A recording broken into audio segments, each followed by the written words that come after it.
History ரொம்ப powerful, intelligent and mysterious queen யார்னு கேட்டா, most people will say one name, Cleopatra the 7th.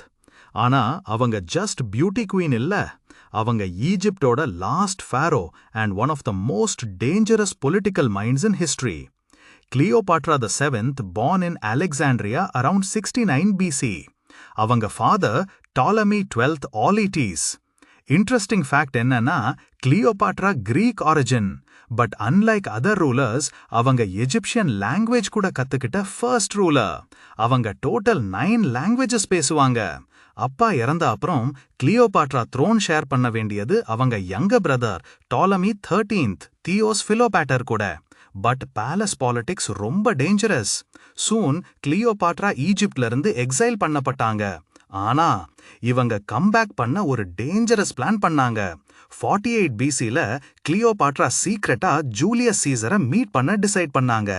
Legend சொல்றது என்னன்னா, Cleopatra கார்பெட்ல wrap பண்ணிட்டு பேலஸ்க்கு ஸ்மகிள் பண்ணாங்க. கார்பெட் ஓபன் பண்ணும்போதோ ரோமன் ஜெனரல் சீசர் ஷாக். ஆனா கிளியோபாட்ராவோட இன்டெலிஜென்ஸ் அண்ட் கரிஸ்மா சீசரை இம்ப்ரெஸ் பண்ணிடுச்சு. Soon Cleopatra and Julius Caesar became powerful allies. Together, they defeated her brother. Cleopatra again Queen of Egypt ஆனாங்க. Later, அவங்களுக்கு ஒரு பையன் பிறந்தான், Caesarion. After Caesar assassination, Cleopatra lifeல enter ஆன next powerful Roman leader Mark Antony. இவங்க ரெண்டு பேரும் love story historyல ரொம்ப famous. Together, they ruled Eastern Mediterranean like a power couple.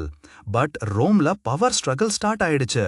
Octavian declared war on Cleopatra and Mark Antony. 31 BCல நடந்த Battle of Actiumல அவங்க defeat ஆனாங்க. War defeat அப்புறம் Mark Antony suicide பண்ணார். Soon after, Cleopatra capture ஆக போறாங்கன்னு தெரிஞ்சதும் history சொல்றது Cleopatra snake bite, asp venom use பண்ணிட்டு suicide பண்ணாங்க. 30 BC. With her death, ancient India independence முடிஞ்சிடுச்சு. Beauty, intelligence, politics எல்லாம் combine ஆன queen that was Cleopatra the 7th. More than 2000 years ஆனாலும் her legend is history.